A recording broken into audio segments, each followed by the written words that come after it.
إن الحمد لله نحمده ونستعينه ونستغفره ونعوذ بالله من شرور أنفسنا وسيئات أعمالنا من يهديه الله فلا مضل له ومن يضلل فلا هادي له وأشهد أن لا إله إلا الله وحده لا شريك له وأشهد أن محمدًا عبده ورسوله يا أيها الذين آمنوا اتقوا الله حق تقاته ولا تموتن إلا وأنتم مسلمون يا أيها الناس اتقوا ربكم الذي خلقكم من نفس واحدة وخلق منها زوجها وبث منهما رجالا كثيرا ونساء واتقوا الله الذي تساءلون به والأرحام إن الله كان عليكم رقيبا يا أيها الذين آمنوا اتقوا الله وقولوا قولا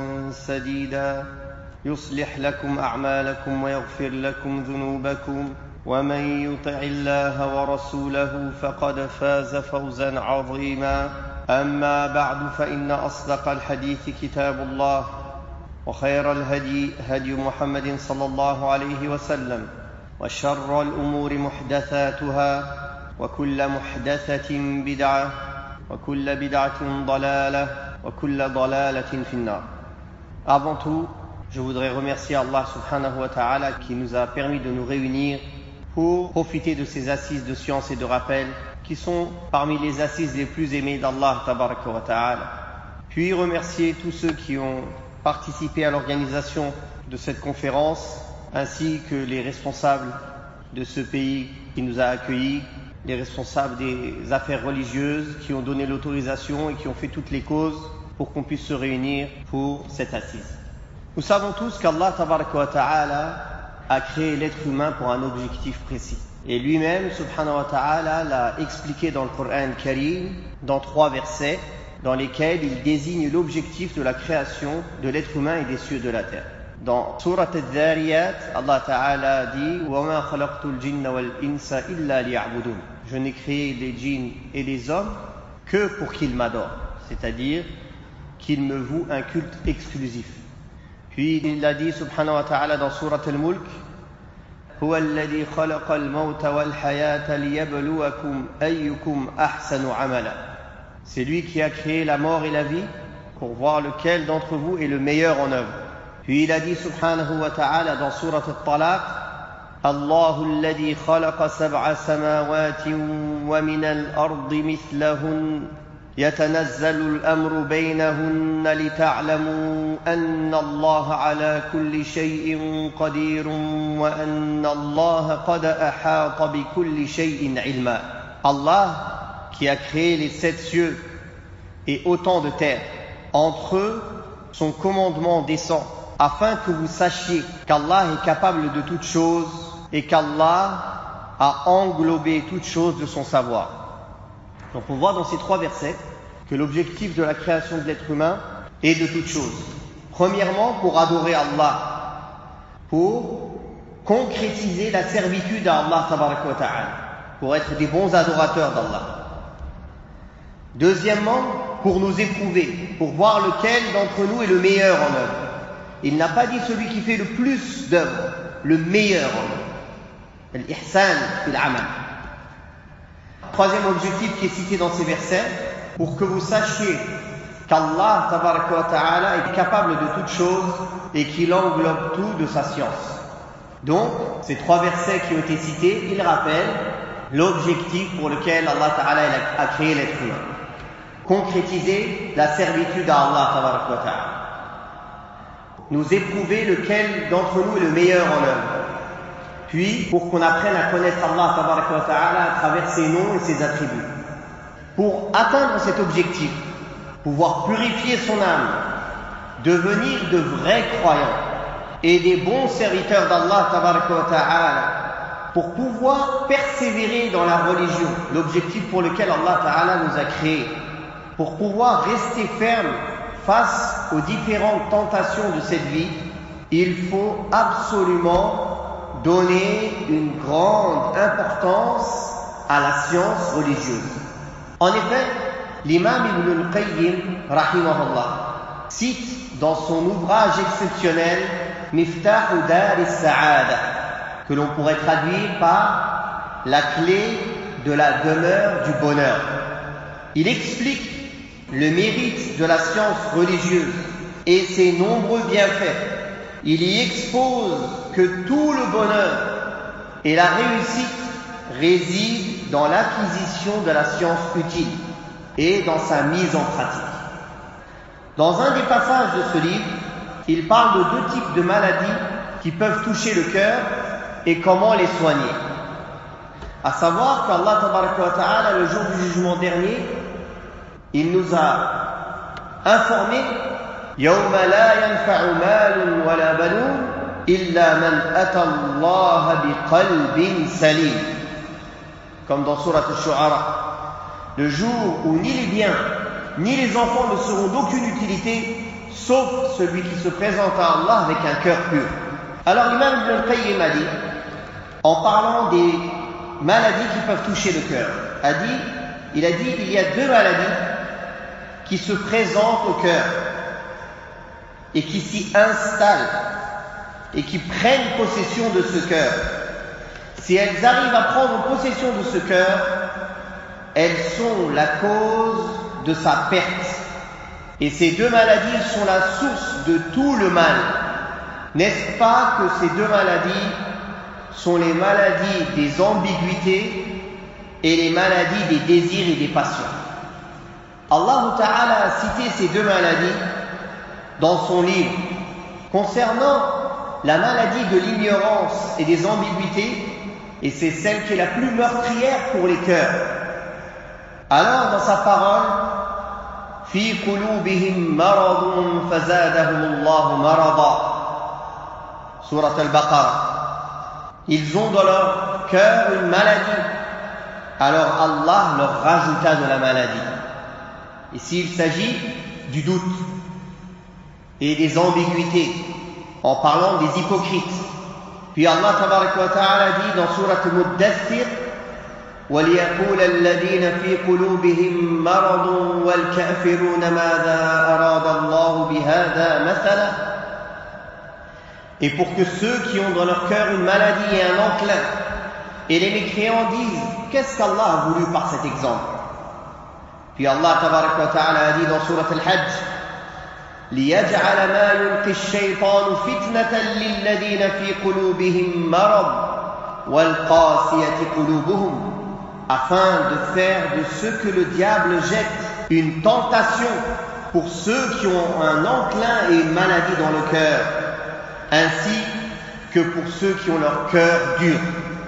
Dans ces trois versets, la maladie qui est désignée est la maladie de l'ignorance et des ambiguïtés. Concernant la maladie des désirs et des passions, Allah Tabaraka wa Ta'ala a dit dans Surat Al-Ahzab, Ya nisa an-nabiy lastunna ka'ahadin min an-nisa in ittaqaytunna fala takhda'na bil qawl fayatma'a alladhi fi qalbihi marad. Ô vous les femmes du prophète, vous n'êtes pas comme toutes les autres femmes. Si vous craignez Allah, ne soyez pas complaisantes dans votre langage, afin que celui dont le cœur est malade ne vous convoite pas, et tenez un langage décent. Ce qui est voulu ici, c'est que la femme n'embellit pas sa voix quand elle parle à des étrangers, pour que celui qui a une maladie et un enclin dans son cœur ne les convoite pas. C'est pour cela que les savants ont dit que la femme, quand elle parle à un étranger, elle durcit sa voix, elle va à l'essentiel et elle n'embellit pas son langage, elle n'est pas complaisante dans son langage. Puis Ibn al-Qayyim a cité encore dans ce passage, le cœur peut être touché par d'autres maladies, comme l'ostentation, l'orgueil, l'autosatisfaction, la jalousie, ou bien l'amour de présider, ou aimer s'élever sur les autres sur terre. Il a dit cette dernière maladie, elle est composée d'une maladie liée à la passion et aussi liée à l'ignorance et aux ambiguïtés. car la personne, il faut absolument qu'il ait une mauvaise conception de lui-même, qu'il croit qu'il est quelqu'un d'important pour vouloir s'élever sur les autres sur terre. Donc cette mauvaise conception, c'est l'ambiguïté et l'ignorance. Et il faut aussi qu'il ait un objectif corrompu, qui est le fait qu'il aime que les gens lui donnent de l'importance. Alors toutes ces maladies, comme l'autosatisfaction, la vanité, la vantardise, l'orgueil, sont des maladies composées entre la maladie de l'ambiguïté et de l'ignorance et la maladie des désirs et des passions. Car la personne s'imagine avoir une certaine grandeur alors qu'il ne l'a pas. Et en même temps, il aime que les gens lui fassent des louanges et parlent de lui. C'est pour cela que toutes les maladies qui peuvent atteindre le cœur sont soit une maladie liée au désir et aux passions, soit une maladie liée à l'ambiguïté et à l'ignorance, soit une maladie composée entre les deux. Et il finit par dire, et c'est là qu'on va en venir dans notre sujet, toutes ces maladies sont le fruit de l'ignorance. Et leur remède est quoi? La science. Car quand le prophète sallallahu alayhi wa sallam a été interrogé, quand les compagnons radiyallahu anhum sont partis en expédition et que l'un d'entre eux a eu une blessure à la tête, ils lui ont ordonné de se laver. Il s'est lavé, il est mort. Il a demandé à faire le tayammum, les ablutions sèches. Eux, ils n'ont pas su. Ils lui ont dit non, il faut absolument que tu fasses ces grandes ablutions. Il est mort à cause du fait qu'il a attrapé froid et qu'il était malade, il était blessé à la tête. Ça lui a lui, il est mort. Le prophète sallallahu alayhi wa sallam s'est fâché et il a invoqué contre eux. Puis il a dit une phrase très importante. Pourquoi n'ont-ils pas questionné quand ils ignoraient? Le remède de l'ignorance est la question. Donc, ces maladies qui touchent le cœur, elles sont plus meurtrières et plus dangereuses que les maladies qui touchent le corps. Car la maladie qui touche le corps, au pire des cas, elle va t'emmener où? À la mort. Mais la maladie qui touche le cœur, elle t'emmène où? À l'enfer. À une perte dans cette vie et à une perte dans l'au-delà.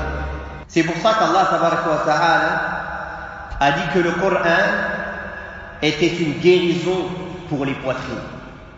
Allah tabaraka wa ta'ala a dit Ya ayyuhan nas qad ja'atkum maw'izatun min rabbikum wa shifaa'un lima fi as-sudur wa hudan wa rahmatun lil mu'minin. Ô vous les gens, une exhortation vous est parvenue de la part de votre Seigneur et une guérison pour ceux qu'il y a dans les poitrines, ainsi qu'une guidée et une miséricorde pour les croyants. Surat Yunus.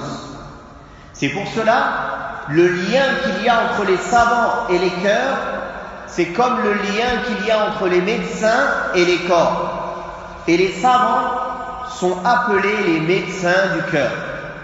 Si plusieurs contrées venaient à manquer de médecins, ce serait nuisible pour les gens.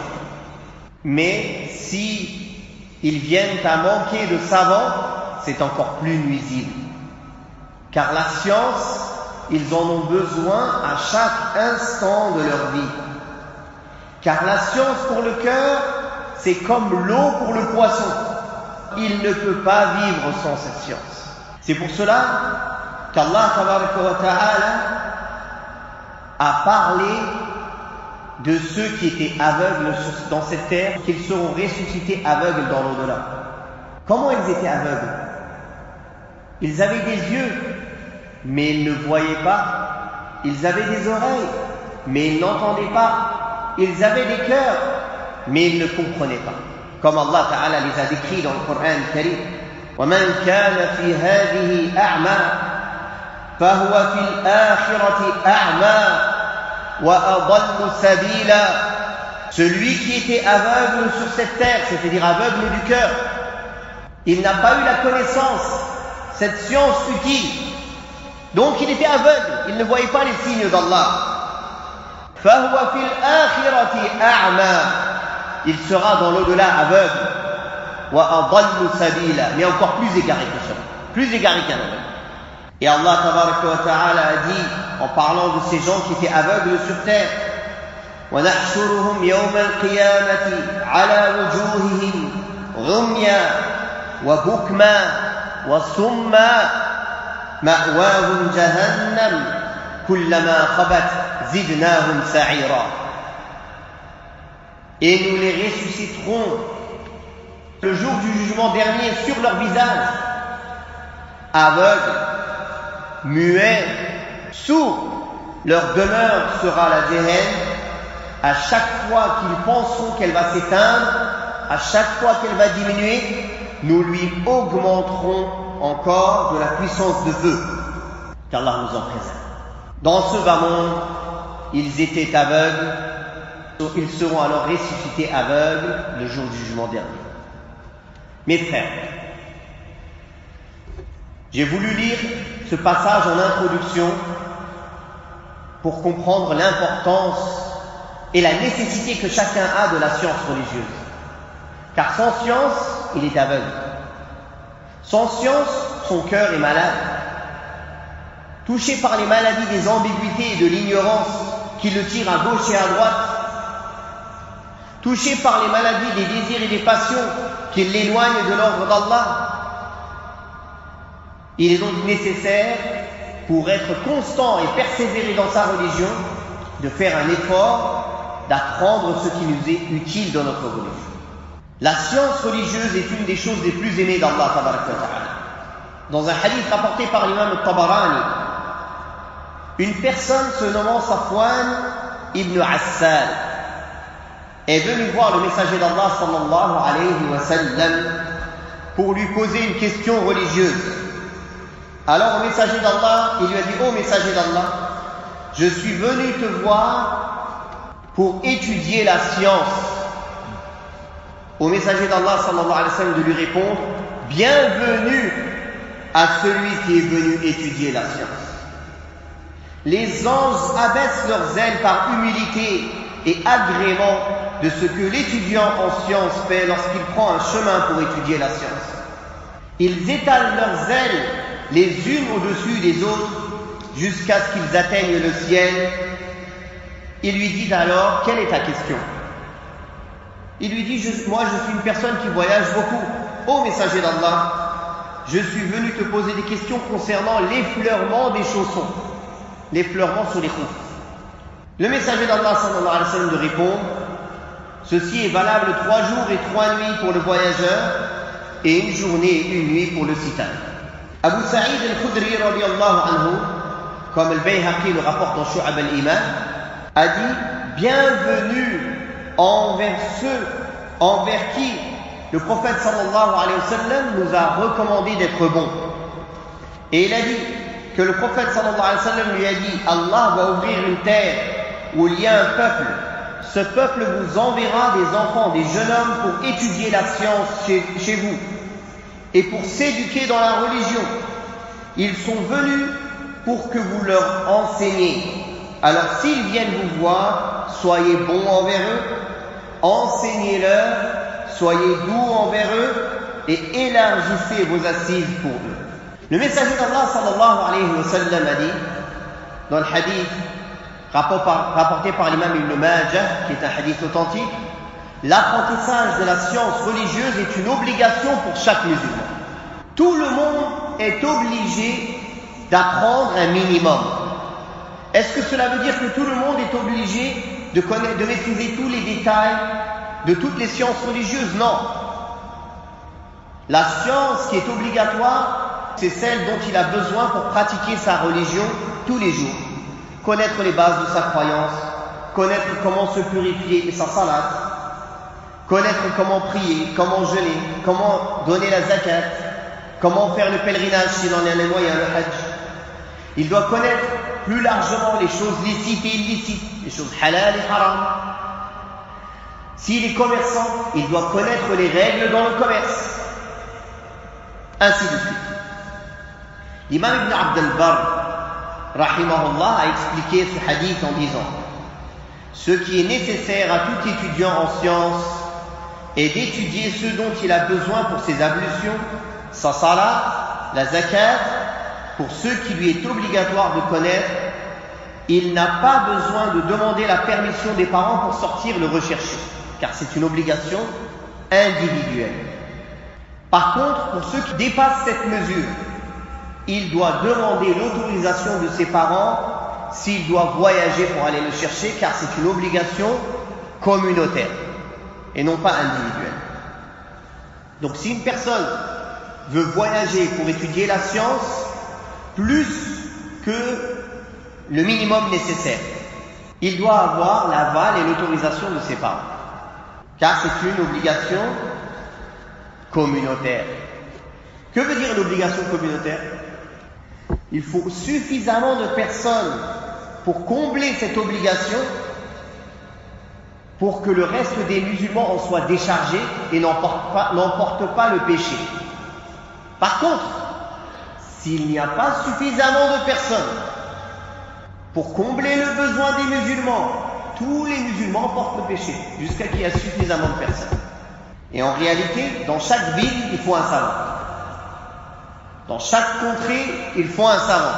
Car les gens, ils ont besoin de la science tous les jours, on vient de le démontrer. Ou au minimum, un étudiant en sciences qui est capable de leur répondre sur les choses essentielles, puis qui revient au plus grand savant dans les choses plus compliquées. Au minimum.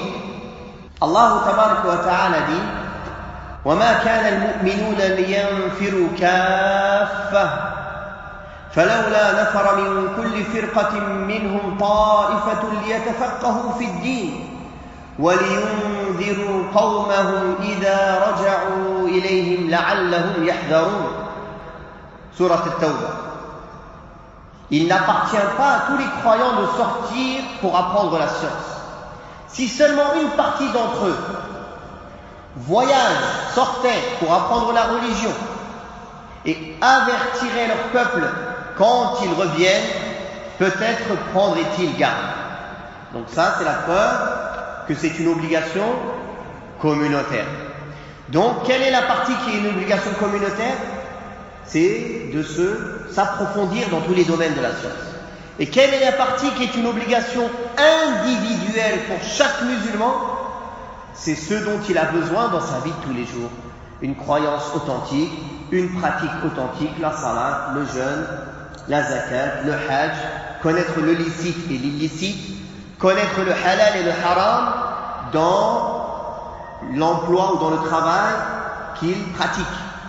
S'il est commerçant, dans son commerce. S'il est agriculteur, dans l'agriculture. S'il est employé, en tant qu'employé. Quand le messager d'Allah sallallahu alayhi wa sallam est arrivé à Médine, comme c'est rapporté dans Sunan ibn Majah, il a vu que les gens de Médine faisaient une pratique que les agriculteurs qui plantent des dattiers connaissent, qui est le fait d'accrocher le pollen des dattes aux femelles, aux dattiers femelles, car chez les dattiers il y a les femelles et les mâles. Le prophète sallallahu alayhi wa sallam a dit: je ne pense pas que ça servirait à quelque chose. Eux, ils ont compris ça comme un ordre religieux, ils ont arrêté de le faire. Ils l'ont délaissé. L'année d'après, ils ont dit au prophète sallallahu alayhi wa sallam: ô messager d'Allah, tu nous as dit de laisser cela et maintenant nous n'avons pas eu une bonne récolte. Alors le prophète sallallahu alayhi wa sallam de répondre: je ne vous ai pas dit cela sous la révélation, ce n'est pas une révélation. Je vous ai juste donné un avis. Vous connaissez mieux les choses de ce bas monde que moi. Si je vous ordonne quelque chose, prenez-le, et si je vous donne juste un avis, je peux me tromper. C'était un avis comme un autre. Ce hadith prouve quoi? Que le prophète sallallahu alayhi wa sallam n'est pas venu nous enseigner l'agriculture, l'ingénierie, la médecine, qui sont des sciences louables et utiles pour la communauté. Mais ce n'est pas cette science qui est l'héritage prophétique. L'héritage prophétique, c'est la science religieuse. Quand le prophète sallallahu alayhi wa sallam dit que les savants sont les héritiers des prophètes, il parle de quels savants? Les savants en sciences religieuses, non pas l'ingénieur ou le médecin ou autre, qui sont, alhamdulillah, qui peuvent avoir on va en parler plus largement, Inch'Allah, bientôt, qui peuvent avoir beaucoup de récompenses dans ce qu'ils font s'ils ont une bonne intention et s'ils pratiquent leur métier d'une manière correcte. Mais ils n'ont pas la valeur des savants qu'Allah a nommés, qui sont eux-mêmes les héritiers des prophètes. Car les prophètes, ils ne connaissaient pas ces domaines-là de la vie. Ils connaissaient les domaines liés à la religion. L'héritage que le messager d'Allah sallallahu alayhi wa sallam a laissé est la science religieuse. Les sciences mondaines, comme la médecine, les mathématiques ou autres, sont utiles pour la communauté. Mais ce ne sont pas les sciences qui sont désignées par les textes religieux. Quand Allah tabaraka wa ta'ala vante le mérite des savants, il évoque la science religieuse. La science mondaine peut devenir obligatoire d'une obligation aussi communautaire quand cette science est une nécessité pour le bien des musulmans, pour le service des pays musulmans, pour le service des gens en général. Donc cela peut être un grand bien et même une obligation. Et le Cheikh Al-Uthaymin rahimahullah a dit que ce type de science est à double tranchant.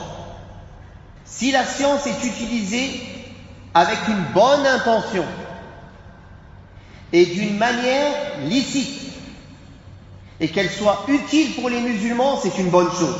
Par contre, si elle est utilisée avec une mauvaise intention, ou si le domaine étudié est lui-même illicite, ou le cadre dans lequel il est illicite, alors cela devient interdit.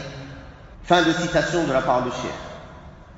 C'est pour cela, barakallahu fikum, une personne avant de s'ancrer, de se lancer dans des études de sciences mondaines, il faut premièrement qu'il connaisse les bases de sa religion. Puis, il doit savoir qu'est-ce que sa religion dit sur ce domaine. Quelle est la vision islamique de ce domaine?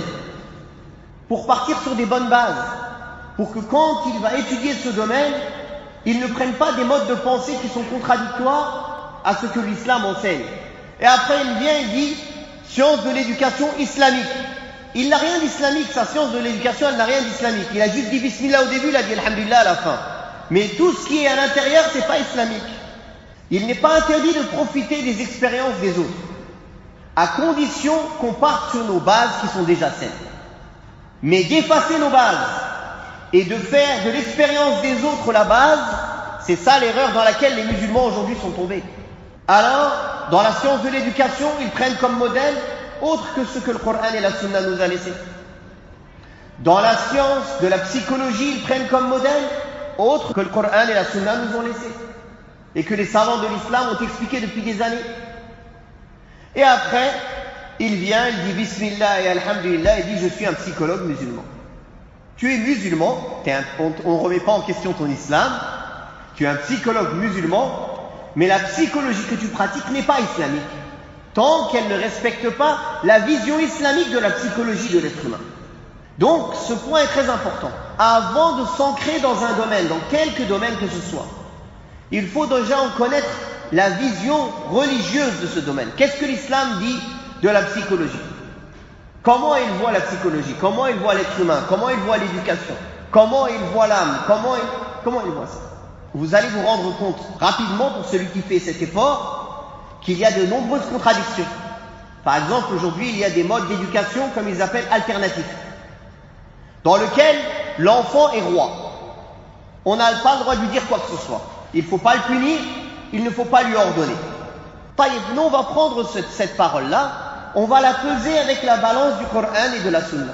Et on va voir que le Coran, il ne nous a pas enseigné ça. Le Coran nous a enseigné l'encouragement et les mises en garde, la récompense et la punition, l'ordre et l'interdiction. Alors comment on peut devancer la parole d'une personne quiconque à ce que le Coran et la Sunna du prophète sallallahu alayhi wa sallam nous ont enseigné, et après on vient et on dit école, je ne vais pas dire le nom, islamique. Quel islamique est là cette école? Juste le fait que les professeurs sont musulmans, mais ils n'ont pas de formation pour donner une éducation en adéquation avec les valeurs de l'islam. Même s'ils font du Coran, ils font de l'arabe, oui, mais le mode d'éducation, le mode, la pédagogie utilisée, est-ce qu'elle est en adéquation avec l'islam?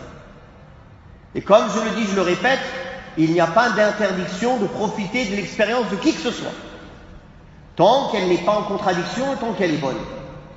Mais d'abord, il faut connaître nos bases pour construire dessus solidement. Non. La science dont on parle, comme Ibn al-Qayyim l'a dit, la science, c'est Allah a dit, son messager a dit, les compagnons ont dit. Ce sont eux qui ont la connaissance. La science n'est pas que tu lèves et exposes la divergence par faiblesse d'esprit entre le prophète et l'avis d'une personne. Donc la divergence en islam n'est pas un argument en soi. On doit s'évertuer de chercher la vérité et ce qui est en concordance avec le Coran et la Sunna du prophète sallallahu alayhi wa sallam, avec l'unanimité des savants, avec l'analogie juste. Les savants sont les héritiers des prophètes, mais ils ne sont pas infaillibles. Ils divergent en cherchant la vérité, mais ils sont tous unanimes sur un fondement commun. Si la vérité apparaît à un savant selon des preuves du Coran et de la Sunna, il ne lui est pas permis de dire autre chose que cela. Ça serait, dans son cas, taire la vérité et taire la science. D'ailleurs, le prophète sallallahu alayhi wa sallam a dit dans le hadith rapporté par Abu Daoud et Tirmidhi et Ibn Majah, qui est authentique, il a mis en garde contre le fait de taire une science lorsqu'on est questionné, et il a dit: celui-ci sera ressuscité avec une bride de feu dans sa bouche le jour du jugement dernier. Quand un savant fait un effort de déduction ou d'interprétation, il est obligatoire de suivre ce à quoi il est arrivé après son effort, s'il a fait un effort correct, à condition que ce soit quelqu'un de reconnu par ses pairs, c'est-à-dire il est reconnu par les savants comme un savant. Il n'est pas permis à tout à chacun de prendre le Coran et de dire: tiens, ça veut dire ci, ça veut dire ça. Est-ce que dans les sciences mondaines, on accepte que n'importe qui parle sur la médecine? Par exemple, quelqu'un aujourd'hui va prendre le micro ou il va faire un article sur le cancer. Tu es qui? Oh, j'ai étudié, j'ai regardé pas mal d'articles sur le cancer sur Internet. Vous faites confiance à ce type d'article? Alors pourquoi dans la religion vous faites confiance? N'importe quelle personne elle écrit, vous lisez, vous écoutez. Est-ce que c'est votre corps qui est plus important ou la religion? C'est quoi votre plus cher capital? Comme pour les sciences mondaines, on n'accepte que des professeurs reconnus. Dans la science religieuse, on doit être encore plus méticuleux. On ne prend jamais sa religion d'une personne qui n'est pas reconnue pour sa droiture et pour sa science. Sinon, on s'expose au danger de l'égarement et des ambiguïtés. Tous les groupes aujourd'hui qui existent là, extrémistes ou autres, qui ont fait du mal à la communauté, c'est à cause de quoi? Parce qu'ils ont écouté des gens qui ne méritent pas d'être écoutés. Parce qu'ils ont été sur Internet, parce qu'ils ont regardé YouTube, parce qu'ils ont questionné des ignorants, au lieu de revenir aux savants. Et voilà le mal que ça a fait à toute la communauté. Combien de musulmans meurent? Combien de pays sont en guerre? Combien les musulmans sont privés de leurs droits dans certains endroits à cause de ces ignorants qui ont fait du mal. C'est pour ça le prophète sallallahu alayhi wa sallam aussi nous a enseigné de demander protection contre la science inutile. La science utile, c'est celle qui nous pousse à œuvrer, à aimer Allah, à lui obéir. C'est la connaissance de notre Seigneur, des règles religieuses, de leur mise en pratique, des obligations et des interdits. Il y a aussi d'autres sciences qui peuvent être utiles, comme les sciences mondaines. Comme on a dit tout à l'heure, s'il y a une bonne intention et une bonne manière, elles sont utiles, que ce soit les mathématiques ou la médecine ou certaines sciences de l'ingénierie ou autres, qui peuvent être très utiles pour la communauté. La science religieuse, comme l'a dit l'imam Ahmed ibn Hanbal, nous avons besoin de la science religieuse plus que de boire et de manger. Car boire et manger, c'est 1 ou 2 fois par jour, alors que la science religieuse, nous en avons besoin pour chaque respiration.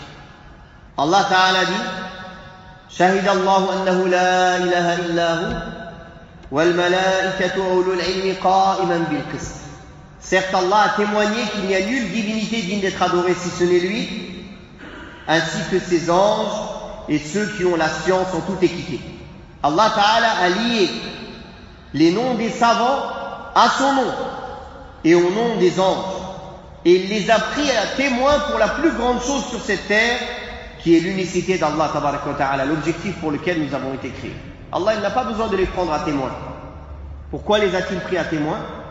Pour les honorer, pour montrer leur place. Le prophète sallallahu alayhi wa sallam a dit, certes les savants sont les héritiers des prophètes, certes les prophètes n'ont laissé en héritage ni dirham ni dinar, mais ils ont laissé la science religieuse, car celui qui l'a prise a pris une très grande part en islam. Le prophète sallallahu alayhi wa sallam a dit, le mérite du savant sur un dévot, c'est quoi un dévot? Quelqu'un qui prie la nuit et qui jeûne le jour. C'est pas quelqu'un du commun, un adorateur, un dévot qui prie les nuits, qui jeûne le jour. Le mérite d'un savant sur un dévot, c'est comme la différence qu'il y a entre moi et le plus bas d'entre vous, prophète sallallahu alayhi wa sallam. Comme la différence entre lui et le plus bas parmi les compagnons. Le prophète sallallahu alayhi wa sallam a dit, la supériorité du savant sur le dévot est comme la supériorité de la lune sur toutes les autres étoiles. Regardez la lune comment elle est, regardez les autres étoiles comment elles sont. Pourquoi ici le savant a été comparé à la lune? Premièrement, car la lune ne dégage pas de lumière d'elle-même. Elle ne fait que refléter la lumière du soleil. De même, les savants ne tirent pas leur science d'eux-mêmes. Ils ne font que transmettre ce dont ils ont profité de la révélation et de la science qui est venue avec les messagers envoyés par Allah Tabaraka wa Ta'ala. De même, la lune a différentes positions tout au long du mois. Il y a des moments où elle est pleine, il y a des moments où elle est à moitié, il y a des moments où elle est à quart. Pareil, les savants ont des niveaux différents. Il y a des savants qui ont beaucoup de science, il y a des savants qui ont un peu moins de science. Même s'ils sont tous des savants, entre eux, il y a des degrés. Comme la lune, aux différents moments du mois, elle est différemment éclairée. Allah Tabaraka wa Ta'ala a dit, يَرْفَعِ اللَّهُ الَّذِينَ آمَنُوا مِنْكُمْ وَالَّذِينَ أُوتُوا الْعِلْمَ دَرَجَاتٍ. Certes, Allah élèvera ceux qui ont la foi parmi vous et ceux qui ont reçu la science de plusieurs degrés. Allah élèvera ceux qui ont eu la foi par rapport aux mécréants. Et Allah élèvera ceux qui ont reçu la science par rapport à ceux qui n'ont pas reçu la science. Allah Tabaraka wa Ta'ala a dit, إِنَّمَا يَخْشَى اللَّهَ مِنْ عِبَادِهِ الْعُلَمَاء. Certes, ceux qui craignent réellement Allah parmi ses serviteurs sont les savants. Dans le hadith de Muawiyah, le messager d'Allah sallallahu alayhi wa sallam a dit, celui à qui Allah veut du bien, il le rend versé dans les sciences de la religion. Être versé dans les sciences de la religion est un signe de l'amour d'Allah pour nous. Et la chose la plus importante pour les pieux prédécesseurs était l'acquisition de la science religieuse. L'imam Ahmed ibn Hanbal rahimahullah a dit, il n'y a pas une meilleure chose pour se rapprocher d'Allah que la science religieuse, à condition que la personne ait une bonne intention. Quelle est cette intention? Quelle est cette bonne intention quand on étudie la science? Pour quelle intention une personne elle étudie la science religieuse? Le Cheikh Al-Uthaymin rahimahullah a dit, on doit apprendre la science premièrement en réponse à l'ordre d'Allah, pour obéir. Car Allah Ta'ala nous a ordonné d'apprendre notre religion en disant, fa'lam annahu la ilaha illallah. Sache qu'il n'y a nulle divinité digne d'être adorée si ce n'est Allah. Sache. Donc c'est un ordre d'apprendre. La deuxième intention est de préserver la législation islamique en l'apprenant, en la mémorisant et en la préservant. La troisième intention est de défendre et de protéger l'islam de toute falsification et déviation, en éloignant l'ignorance d'abord de nous-mêmes, afin de défendre la religion contre les innovations, contre les ambiguïtés lancées par les ennemis de l'islam et les gens en cœur malade. Aussi pour suivre la sunna du prophète sallallahu alayhi wa sallam, qui était le fait d'apprendre constamment la science Pour que cette science soit bénéfique, il y a des règles de bienséance et des politesses à respecter. Si la personne ne respecte pas ces règles, il sera privé du profit de la science religieuse. C'est pour cela que les pieux prédécesseurs et les grands imams de l'islam donnaient une très grande importance à la politesse et au comportement dans l'apprentissage de la science religieuse. Première chose, le respect du professeur. Abdullah ibn Abbas radiyallahu anhuma a dit, ou bien Abdullah ibn Abbas venait en pleine chaleur de midi en Arabie à la porte de Zayd ibn Thabit juste pour lui poser une question. Il a attendu des heures sous le soleil jusqu'à s'endormir devant la porte. Et il était recouvert de poussière. Il n'a pas voulu le déranger jusqu'à ce qu'il sorte de lui-même. Quand Zayd est sorti, il l'a vu dans cet état-là, il lui a dit: que t'arrive-t-il? Ô cousin du prophète sallallahu alayhi wa sallam, il fallait me déranger. Abdullah ibn Abbas lui répond: est-ce à toi de sortir à ma rencontre? C'est moi qui ai besoin de toi. C'est à moi de patienter et d'attendre.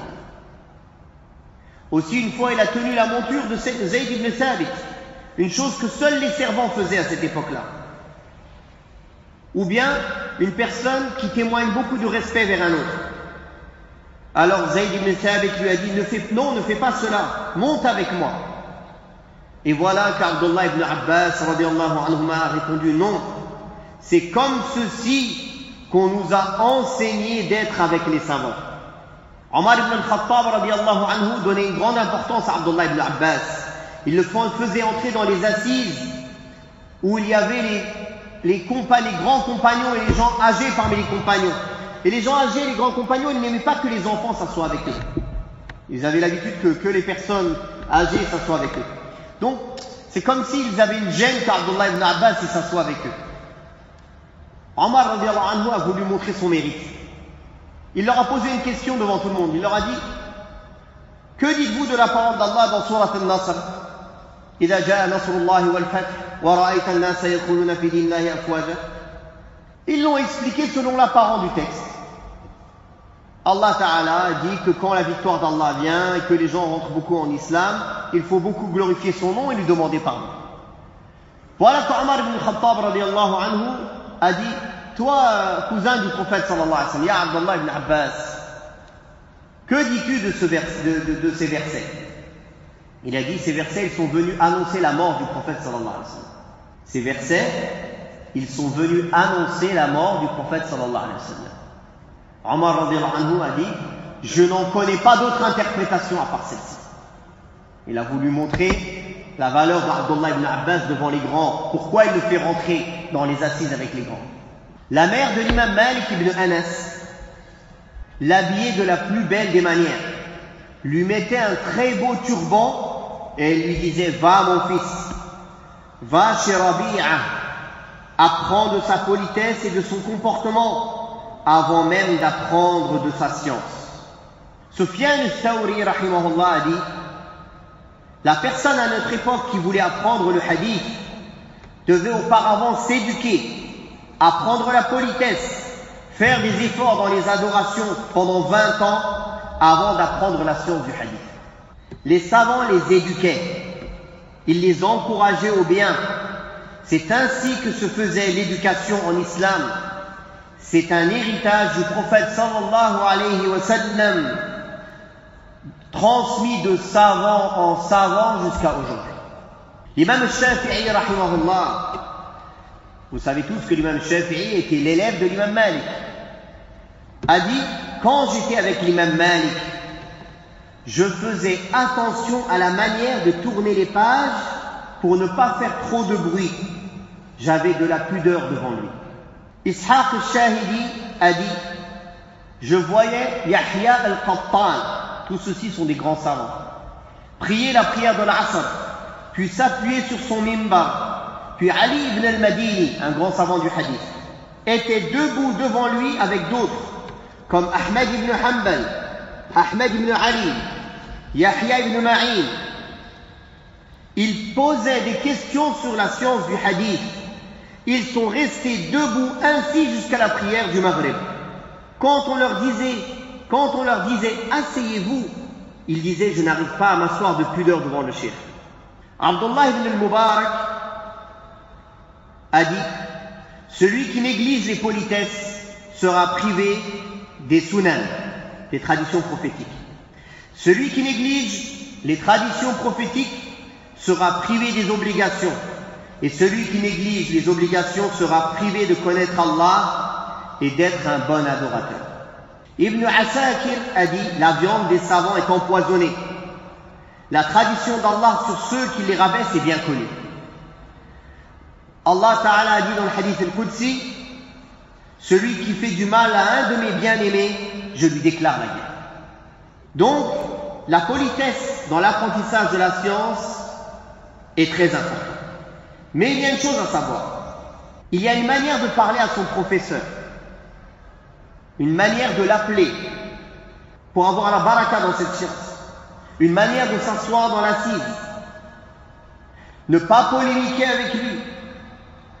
Ne pas poser des questions d'une mauvaise manière pour afficher son erreur devant tout le monde. Mais s'il a fait une erreur, on va le voir en privé.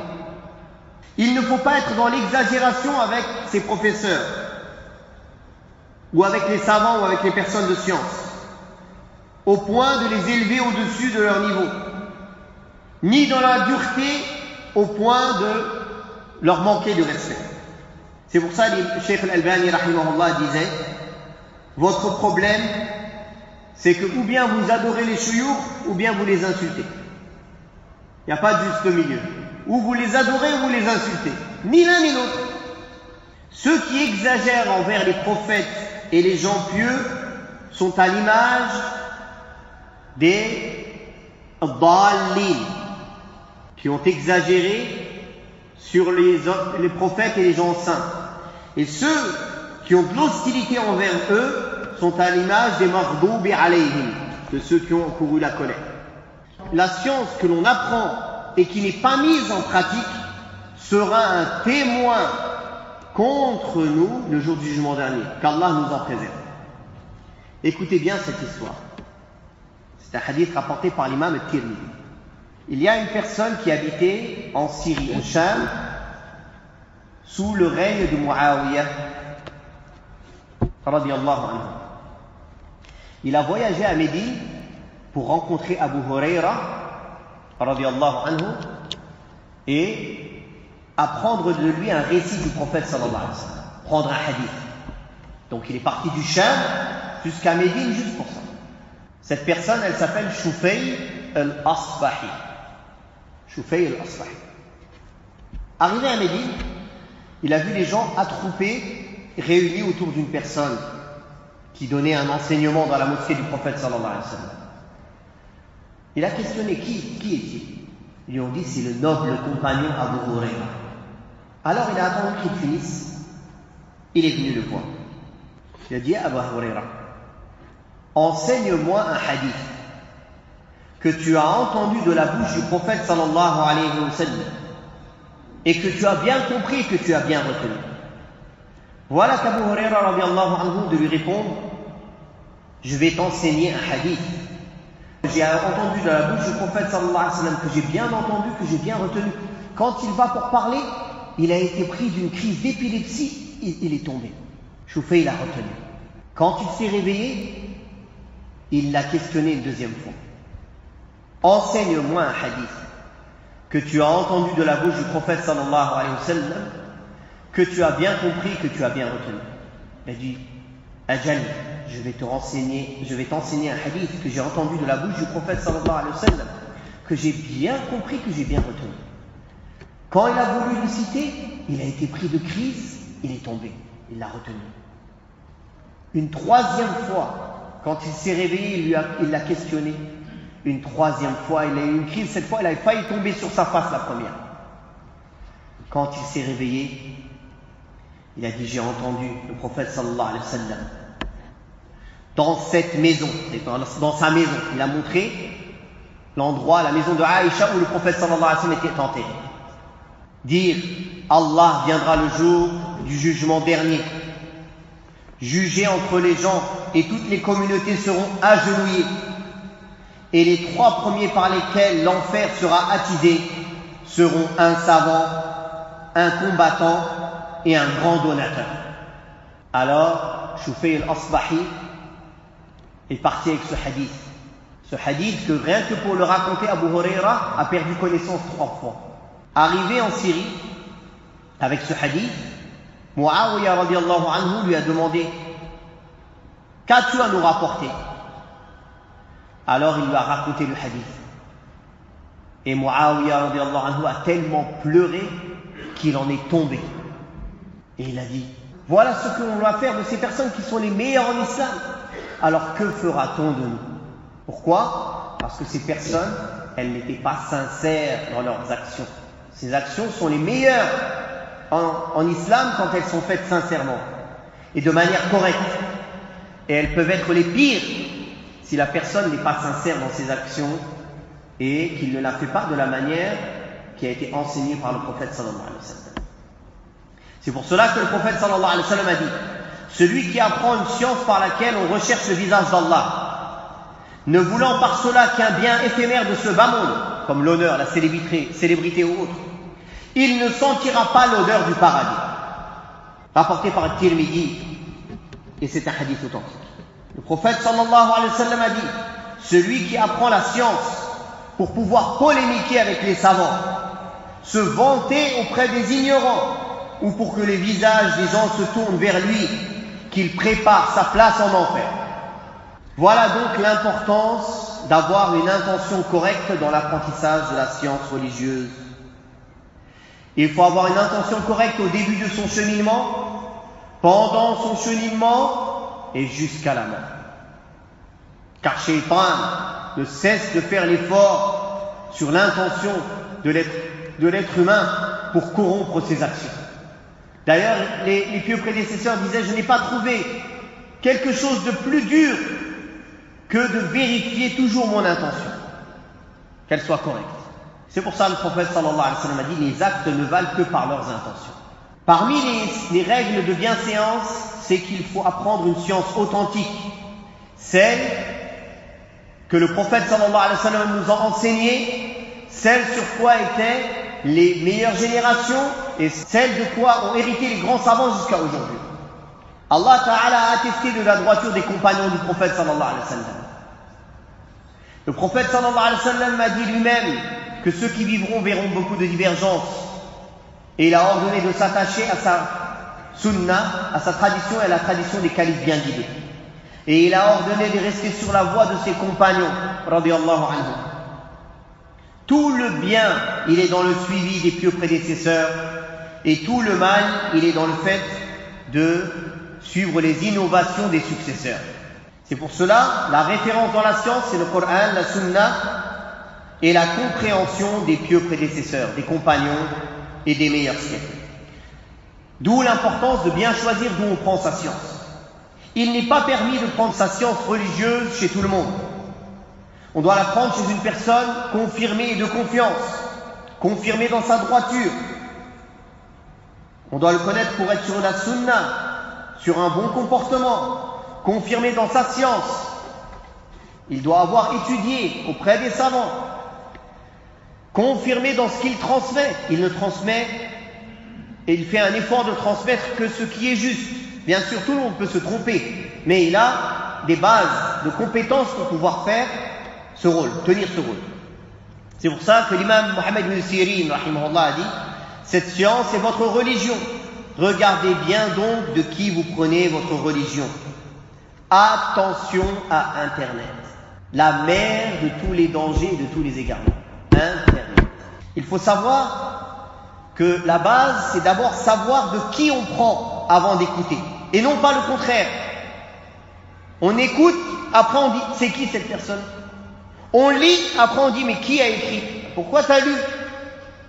Les poisons, ils sont entrés déjà, ça y est. Le poison est déjà entré. Maintenant, il faut faire l'effort de l'enlever. Alhamdulillah, aujourd'hui, dans toutes les langues du monde, il y a des gens corrects, des gens formés, des gens de confiance qui enseignent. Avant, il n'y avait pas. Il y a 10-15 ans, ça n'existait pas. Les anciens, là, ils savent en France. il y a 20 ans, pour demander comment faire les ablutions, on ne savait pas à qui demander. Il y a 20, 25 ans, il n'y avait pas 3 jeunes dans la mosquée. 1 jeune, 2 jeunes, il n'y avait pas. Tout le monde parlait que l'arabe dialectal et personne ne connaissait rien. Le meilleur que tu pouvais trouver, c'est quelqu'un que, au pays d'origine, au Maghreb, il a étudié un petit peu, il peut te transmettre un petit peu de ce qu'il connaît. Ça, c'était magnifique quand tu retrouvais ça. Il n'y avait rien. Maintenant, alhamdulillah, tous les moyens sont là. Maintenant, il y en a trop. Mais dans ce trop, il y a beaucoup de tromperies, beaucoup de choses fausses, beaucoup d'égarements. Donc maintenant, le danger, il est que l'information, elle est très nombreuse. Donc on doit déjà se censurer, s'auto-censurer, savoir de qui on prend. À partir de là, pour partir sur des bonnes bases et savoir que notre religion, on la prend de gens de confiance. Après cela, alhamdulillah, de toute façon, la personne, il n'aura pas le temps d'écouter 15 savants ou 15 professeurs ou 15 étudiants. Chacun d'entre eux, il a des milliers de cours. Si tu arrives à écouter tous les cours, déjà, tu n'en finis pas avec une personne. Cheikh Al-Uthaymin, rahimahullah, si quelqu'un il écoute tous ses cours, je crois que sa vie, elle lui suffit pas, il n'arrive pas. Il y a des milliers de cours dans le tafsir, dans l'aqidah, dans le fiqh, dans la langue arabe.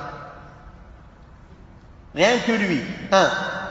Donc l'important, c'est pas la quantité de personnes chez qui on va prendre, mais de prendre chez des gens de confiance. Aussi, il faut savoir qu'il est interdit en islam de prendre d'un inconnu. Il ne suffit pas que quelqu'un soit égaré pour ne pas prendre de lui, même s'il est inconnu. Ou bien inconnu, c'est-à-dire on ne sait pas c'est qui, on ne connaît pas son nom, d'où il vient. Ou bien inconnu, c'est-à-dire on ne connaît pas, est-ce qu'il a les aptitudes pour enseigner. Alors il y a plusieurs manières de savoir cela. Ou bien cette personne a été désignée par des gens qui ont les aptitudes, par les savants, par les ministères religieux quand ils s'occupent de ça d'une manière correcte. Alors, s'il a été désigné par ces gens-là, automatiquement ils l'ont testé. Ils ne vont pas le désigner comme ça pour faire imam, pour donner des cours, s'ils ne connaissent rien de lui. Il doit présenter des diplômes, il doit passer des tests, il doit faire des entretiens. Sinon, il ne pourra pas parler comme ça. Sinon, tout le monde se lève et parle. Non. Ou bien il a été désigné par les savants, recommandé par les savants de confiance, que cette personne, c'est un de nos étudiants, on le connaît, il a des aptitudes pour faire telle et telle chose. Non. Ou bien il est connu que cette personne enseigne, et les savants ne disent rien de lui, c'est-à-dire ils acceptent, ils l'agrègent sur cela. Ils savent qu'il enseigne, et il agrège la situation. Ils ne disent pas que cette personne n'est pas une personne à délaisser. Donc, alhamdulillah, il y a beaucoup de bien, il faut juste savoir comment le prendre. Et le prophète sallallahu alayhi wa sallam nous a dit, la baraka est avec vos grands. Le prophète sallallahu alayhi wa sallam a dit, parmi les signes de la fin des temps, il y a le fait d'aller chercher la science chez les petits au lieu de retourner chez les grands. Ibn al-Mubarak a expliqué qui sont les petits. Il a dit, les petits, c'est ceux qui parlent avec leur propre avis. Mais un petit qui transmet les avis des grands, il n'est pas considéré comme un petit. Le petit, c'est celui qui parle de son propre avis. Il donne son avis sur les choses. Il ne revient pas aux grands savants. Il ne revient pas aux savants de l'islam, les imams de l'islam reconnus. Il fait sa propre interprétation. Il lit et il te donne ses propres interprétations des choses. Surtout les frères, dans les grandes questions concernant les troubles dans les pays musulmans, concernant les difficultés, concernant les fatwas sur les grandes questions. On ne prend que des grands savants reconnus dans l'islam, de personne d'autre. C'est cela qui a perdu la communauté aujourd'hui et qui l'a mis dans le trouble dans lequel elle est. Du fait qu'ils ne font pas attention d'où ils prennent. Ils aiment bien traîner comme ça sur les réseaux sociaux. Hop, ils cliquent sur YouTube, il y a une autre vidéo qui arrive, tiens, je vais voir qu'est-ce qu'il dit. Il clique. On lui envoie un lien, il clique. En fait, il clique sur tout ce qui bouge. Mais subhanallah, il ne se rend pas compte qu'il se met en danger. Si dans ce qu'il écoute, il y a une ambiguïté qui le touche, une parole fausse, comment il va faire pour s'en débarrasser après? Si au lieu d'apprendre la science véridique et authentique, il prend des ambiguïtés à gauche, à droite, et il le mélange avec le vrai, Combien d'obstacles entre lui et Allah vont s'interposer? Combien d'obstacles entre lui et la science authentique vont s'interposer? Ça peut même être la cause de son égarement, comme ces pauvres jeunes qui se sont fait avoir par tous les prédicateurs de la fitna. Qu'Allah nous en préserve. Pour finir, et pour pas être trop long, il est important de patienter dans l'étude de la science. La patience est un élément nécessaire pour étudier la science religieuse. Parfois, la patience, c'est avec ton professeur. Tu as un professeur qui est dur, afin de profiter de sa science. Ikrima a dit, j'ai appris la science religieuse pendant 40 ans avec Ibn Abbas. Il attachait mes pieds pour que je reste assis à côté de lui à prendre le Coran et la Sunna. Qui accepte ça aujourd'hui? On va pas le faire, ne vous inquiétez pas. Nafi' a dit, j'ai été au service de Abdullah ibn Omar pendant 30 ans pour profiter de sa connaissance. La science religieuse ne s'apprend pas d'un coup. On ne peut pas tout apprendre rapidement. Il n'y a pas de formation accélérée pour être un savant ou un étudiant en sciences. Ça n'existe pas. Celui qui vous dit cela, il vous ment. Il peut avoir des formations accélérées pour prendre des bases, pour avoir une vision générale. Mais il faut des années d'études, de pratiques, de recherche, des années pour évoluer dans la science. D'ailleurs, une personne est venue poser une question à Sufyan al-Thawri, rahimahullah. Il lui a répondu. Puis il lui a posé une deuxième question. Il lui a répondu. Puis il lui a posé une troisième question. Il lui a dit, reviens demain. La personne était insistante. Mais Soufiane lui a dit, reviens demain. Veux-tu prendre en une assise ce que moi j'ai pris en 40 ans? Reviens demain. Ibn Shihab al-Zuhri, rahimahullah, a dit, celui qui cherche à apprendre la science en une seule fois, cette science partira de lui en une seule fois. Mais la science religieuse se demande et se cherche en passant des journées et des nuits. Il faut apprendre par échelon, par palier, selon son niveau, se faire suivre par un professeur. C'est pour cela qu'Allah Ta'ala a ordonné aux éducateurs d'être rabbaniyin, c'est-à-dire, comme Al-Bukhari l'a expliqué, il a rapporté une parole d'Abdullah ibn Abbas qui a dit, cela veut dire enseigner d'abord les petites choses avant d'enseigner les grandes choses. L'imam Shafi'i rahimahullah a dit, cette science, on ne l'atteint pas avec l'argent ou une haute position ou par l'honneur et l'orgueil. Mais cette science, elle s'acquiert par la modestie et par le fait d'être au service des savants. Et il faut patienter quand parfois on a un professeur qui peut être un peu dur. Il a été rapporté de Shafi'i qu'on a dit à Sufyan ibn Uyayna, les gens viennent te voir des quatre coins de la terre et toi tu te fâches sur eux. Si tu fais cela, ils vont te délaisser et partir. Voilà que Sufyan ibn Uyayna a répondu, s'ils font cela, alors ils sont des imbéciles comme toi. Peut-être qu'Allah leur fera un bien à cause de mon mauvais comportement avec eux et ils seront récompensés pour cela.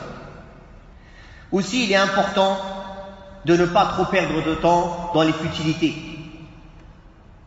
Pas trop manger, pas trop parler, surtout les paroles inutiles ou illicites. Choisir des bons camarades avec lesquels on s'entraide. Il ne doit pas y avoir de jalousie, de mauvaise jalousie entre nous, mais de la concurrence dans le bien, et de l'entraide, et de la fraternité. D'où l'importance de choisir les bons compagnons quand on veut étudier la science religieuse. Il y a encore beaucoup à dire, il y a des ouvrages et des ouvrages qui sont faits. Le premier ouvrage dont je vous ai parlé d'Ibn al-Qayyim, Miftahu Dar al-Sa'ada, presque 2000 pages juste sur la science. 2000 pages avec les annotations, etc. Le livre de base peut-être ferait un peu moins de 1000 pages. Juste pour montrer la valeur de la science et ce à quoi elle mène comme félicité. Donc les ouvrages dans ce sens, ils sont très nombreux. C'est pour cela, mes frères, il est très important à chacun d'entre nous de donner une importance particulière à l'apprentissage de la science religieuse et de mettre en pratique le peu qu'on connaît. Quand on met en pratique le peu qu'on connaît, Allah met la baraka, la bénédiction, et il nous permet d'en connaître plus pour pouvoir encore le mettre en pratique et le transmettre. Barakallahu fikum, wallahu ta'ala a'la wa a'lam, wa sallallahu ala Muhammadin wa ala alihi wa sallam.